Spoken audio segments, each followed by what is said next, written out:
अभी हमने सीखा संधि कितने प्रकार की होती है।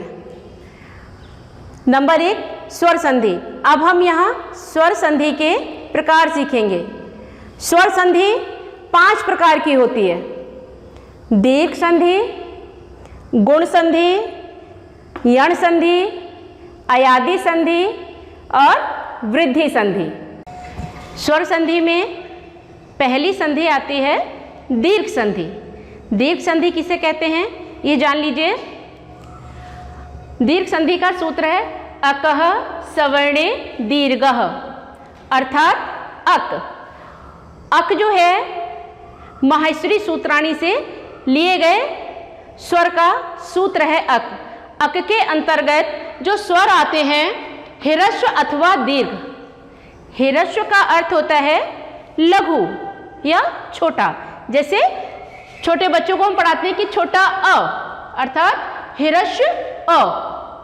और दीर्घ ह्रस्व अ हो या दीर्घ आ हो, ह्रस्व ई हो या दीर्घ ई हो, ह्रस्व उ हो या दीर्घ उ हो, ह्रस्व री हो या दीर्घ री हो। दोनों के मेल में जो विकार उत्पन्न होगा, विकार का अर्थ होता है परिवर्तन होना। अर्थात जब दोनों स्वर सन्निकट आएंगे, चाहे ह्रस्व दीर्घ हो, दीर्घ ह्रस्व हो, दोनों ह्रस्व हो या दोनों स्वर दीर्घ हो, लेकिन प्रत्येक स्थिति में स्वर समान ही होगा। अर्थात अ के बाद आ हो सकता है, ई नहीं होगी। तो अ आ हो, आ हो। तो समान स्वर होने पर प्रत्येक स्थिति में दीर्घ आदेश ही होगा। उदाहरण देख लीजिए। जैसे देव प्लस आलय, अर्थात देवता का घर या मंदिर। यहाँ जानना यह भी आवश्यक है कि स्वर जो हैं स्वतंत्र होते हैं या पूर्ण होते हैं। स्वरों का उच्चारण हम बिना अन्य किसी वर्ण के सहयोग से कर सकते हैं, किंतु व्यंजन अपूर्ण होते हैं और उन्हें हम स्वर की सहायता से ही बोल सकते हैं। अब आप लोगों को लग रहा होगा कि यहाँ देव लिखा है, तो देव में आ कहाँ है? आगे तो आ है। तो देव में जो अंतिम वर्ण व है, व, तो व अपने आप में पूर्ण नहीं है और ये ह्रस्व आ की सहायता से ही बोला जा सकता है। इसलिए यहाँ पर व के अंदर जो अकार छुपा है वो यहाँ बाहर आएगा, ह्रस्व अ, और यहाँ शेष क्या रह जाएगा? देव, अर्थात व हलंत हो जाएगा, आधा रह जाएगा। धन या प्लस दीर्घ आ, यहाँ शेष क्या रह जाएगा? लय। और ह्रस्व आ और दीर्घ आ दोनों मिलकर हो जाएंगे दीर्घ आ। अर्थात दोनों समान स्वर, एक ह्रस्व है एक दीर्घ है, लेकिन जब इन दोनों में विकार उत्पन्न होगा तो ये दोनों ही मिलकर दीर्घ अ में परिवर्तित हो जाएंगे। इस प्रकार अब आप देखिए यहाँ पर देव में व हलंत बचा है, तो व का व हलंत है, तो इसमें दीर्घ आ का जो ह्रस्व आ वाला हिस्सा है या ह्रस्व आ है वो व में समा जाएगा, तो ये बन जाएगा देव। अब बचती है हमारे पास अ की मात्रा, क्योंकि ह्रस्व आ की मात्रा नहीं होती है। ह्रस्व आ प्रत्येक व्यंजन में समाया होता है, उसी से हम प्रत्येक व्यंजन का उच्चारण कर पाते हैं। दीर्घ आ की मात्रा होती है, इसलिए जो मात्रा बची है वो व पे लग जाएगी, बन जाएगा देवा। अब दूसरा शब्द जो हमारा आलय था उसका लय शेष रह जाता है। लय जो है देवा में मिल जाएगा। शब्द बन जाएगा देवालय। अगर यही संस्कृत का शब्द होगा तो उसमें घबराने की आवश्यकता नहीं, मात्र विसर्ग लग जाएंगे, शब्द हो जाएगा देवालया। अब एक आध उदाहरण और देख लीजिए। विद्या प्लस आलय, ठीक सब कुछ वैसे ही होगा। विद्या में द्या में दीर्घ आ समाहित है, दीर्घ आ बाहर आ जाएगा। उसी प्रकार द आधा है, या आधा है, विद्य शेष बचेगा प्लस दीर्घ आ, दोनों मिलकर दीर्घ आदेश ही होगा। जैसे देवालय में लय शेष बचा था, ठीक वैसे ही यहां विद्यालय में ही लय शेष बचेगा। और जब हम पुनः इस तरह समझ लीजिए, अगर वैसे समझ नहीं आ रहा है, कि इन दोनों दीर्घ आगे को दीर्घ आदेश ही होगा। अब कैसे विद्या कैसे बनेगा ये समझ में नहीं आ रहा होगा, क्योंकि विद्या में जो द्या है वह भी संयुक्त व्यंजन ही है। अध द और अध य मिलकर बना हुआ द्या होता है। चूंकि यहाँ विद्या में दीर्घ आ समाहित था और जब स्वर व्यंजन से बाहर आ जाता है तो व्यंजन अपूर्ण रह जाता है। फिर इसी तरह हम कैसे मिला लेंगे इनको, आधे दा में या मिल जाएगा। अब हम दा ऐसे लिखते हैं, जब दा को आधा लिखेंगे वी के बाद दा की ध्वनि निकल रही है, इसलिए यहां पर दा आधा लिखा जाएगा। ह्रस्व या है, या इसमें मिल जाएगा। अ की मात्रा आ जाएगी ह्रस्व मिलके, और लय यहां पर जुड़ जाएगा, शब्द बन जाएगा विद्यालय। शब्द है दैत्यारी, दैत्य प्लस अरि,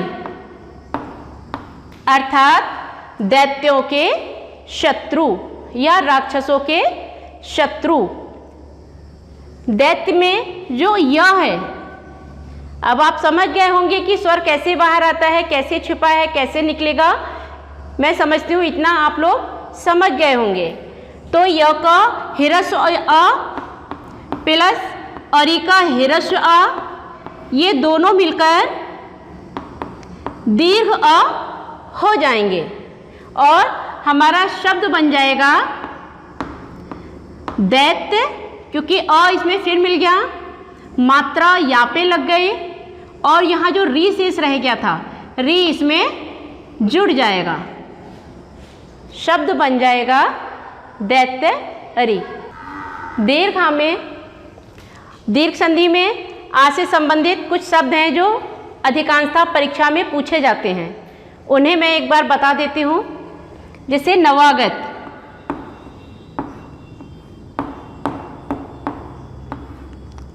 इसका संधि विच्छेद, क्योंकि परीक्षाओं में जरूरी नहीं संधि विच्छेद आएगा और आप संधि करेंगे, क्योंकि शब्द दे सकते हैं और आपको संधि विच्छेद भी करना आना चाहिए।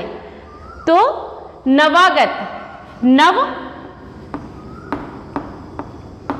प्लस आगत, अर्थात कोई नया व्यक्ति आया हुआ या हमारे घर कोई नया मेहमान आया है, उसे हम नवागत कहते हैं। संधि विच्छेद के साथ साथ हमें शब्दों के अर्थ भी समझते चलना चाहिए, क्योंकि जब हमें शब्दों का अर्थ पता होता है तो हम आसानी से संधि विच्छेद कर सकते हैं। नवागत वैसे ही होगा बिल्कुल, अ प्लस अ बराबर अ। अब मैं समझती हूँ कि शब्द तो आप स्वतः बना लेंगे, सब ऐसे ही होंगे, डरने या घबराने की आवश्यकता नहीं है। शब्द अलग हैं किंतु उनको तोड़ने और जोड़ने का स्वरूप एक ही है। जैसे वीरांगना,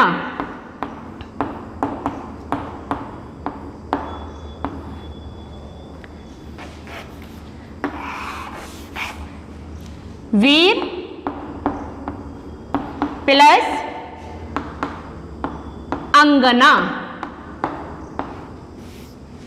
वीर अर्थात बहादुर, अंगना अर्थात नारी या स्त्री, अर्थात वीर स्त्री को वीरांगना कहते हैं।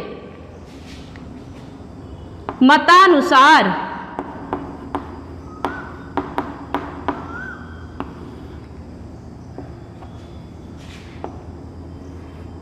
रेखांश, देशांतर,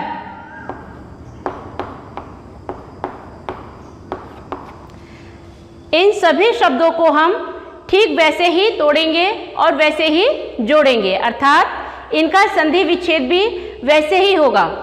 और तोड़ते समय हमें ये ध्यान रखना है कि दोनों शब्द जो हैं अपने अंदर एक अर्थ छुपाए हुए हैं।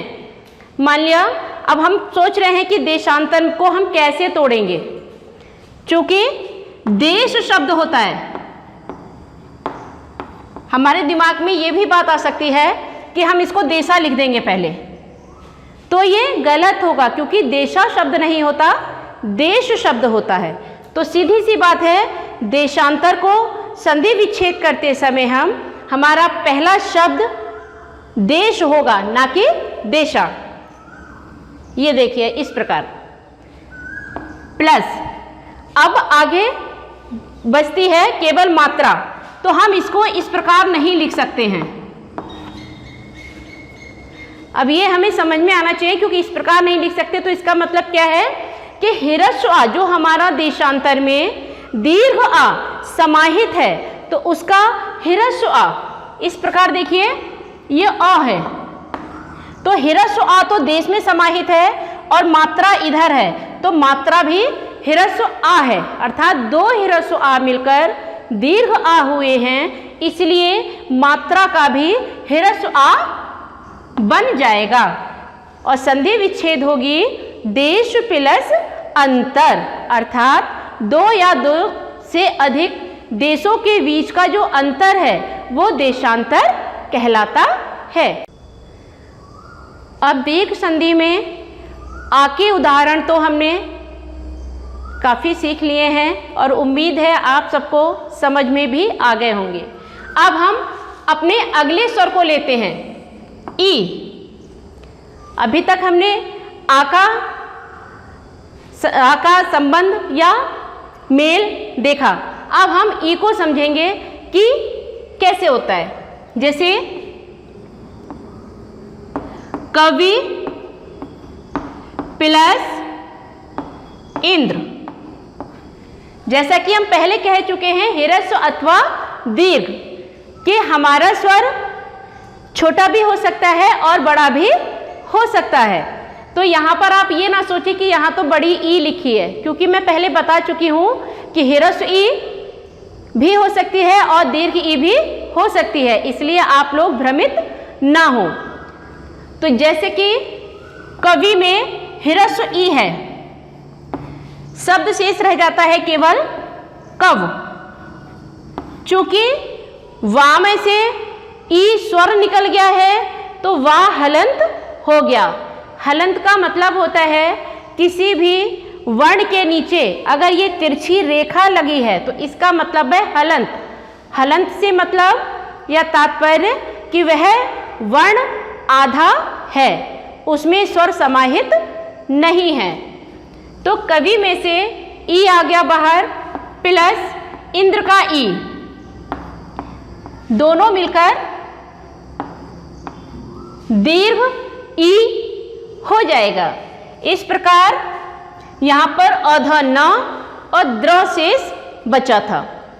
तो बड़ी ई है, तो जब हम वा में ई को समाहित करेंगे या हमारे वा में ई स्वर दीर्घ ई स्वर समाहित होगा या मिल जाएगा तो वा पूर्ण हो जाएगा, शब्द बनेगा कवि और अगले शब्द का आधा ना, द्र, इसमें मिल जाएंगे तो शब्द बन जाएगा कवींद्र, अर्थात कवियों में इंद्र के समान।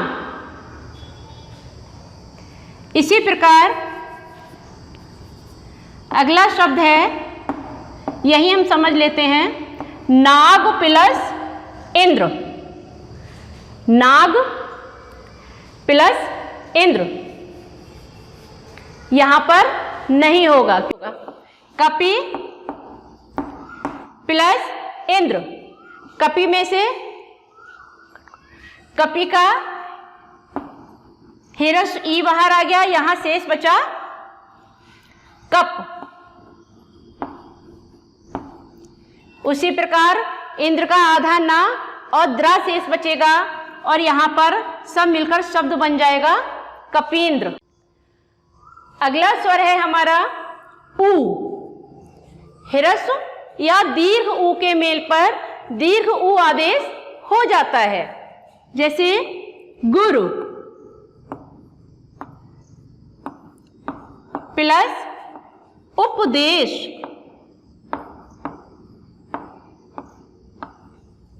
गुरु में हिरस्य ऊ छिपा है, शब्द शेष रह जाएगा गुर प्लस उपदेश का हिरस्य ऊ, दोनों मिलकर दीर्घ ऊ आदेश हो जाएगा।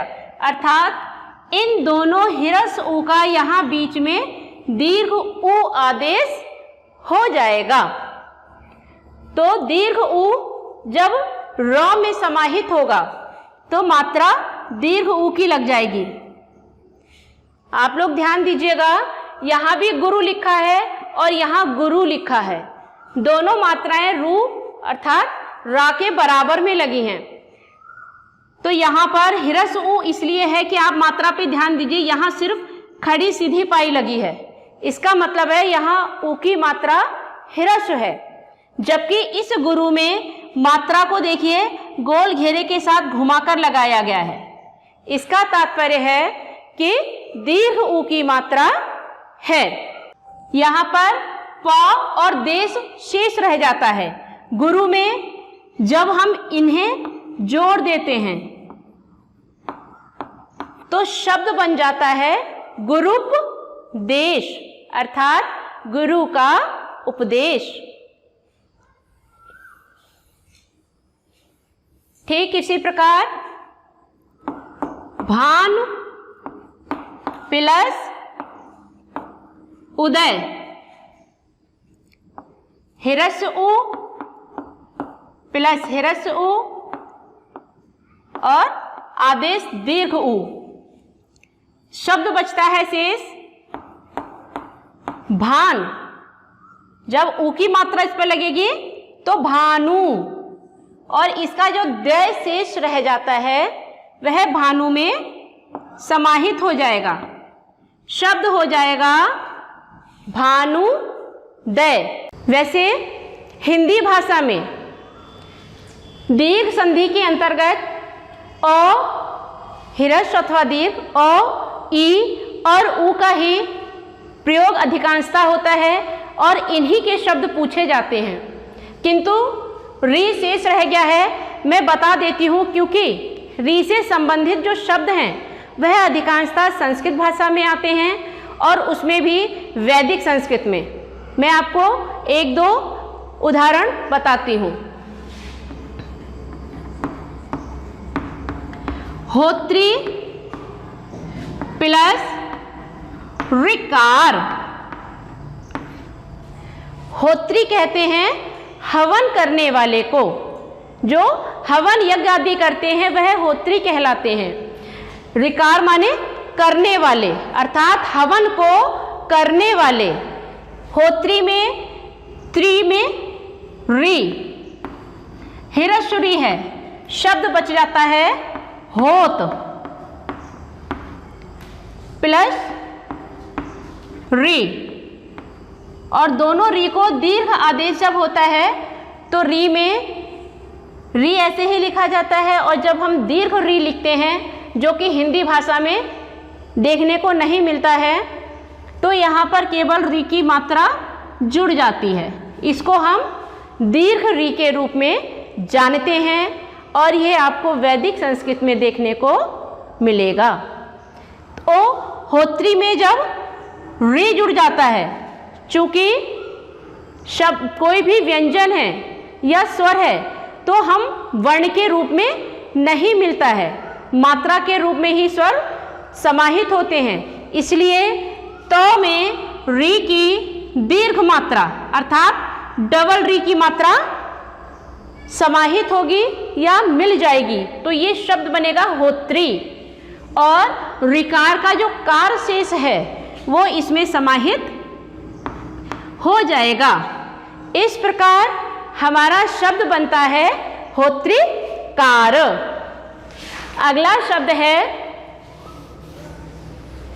मातृ धन ऋण, अर्थात माता का ऋण या कर्ज जो कि कोई नहीं चुका सकता, तो मातृ ऋण ठीक वैसे ही होगा जैसे हमने होत्रिकार में किया है। मातृ का री बाहर आ जाएगा, ऋण का री बाहर आ जाएगा, यहाँ पर मात शेष रहेगा इस प्रकार, और उधर अड़ा शेष रहेगा इस तरह। चूंकि यहाँ पर दीर्घ री हुई है तो ता में दीर्घ री जुड़ जाएगी, शब्द बनेगा मातृ ऋण अर्थात माता का ऋण, मातृण।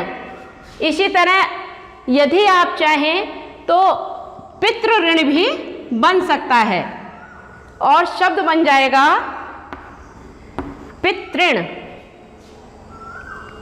यहाँ आपकी दीर्घ संधि संपूर्ण होती है। आशा है आप सभी इससे लाभ उठाएंगे और परीक्षा में अच्छे अंक लाकर अपना, परिवार का और समाज का नाम रोशन करेंगे।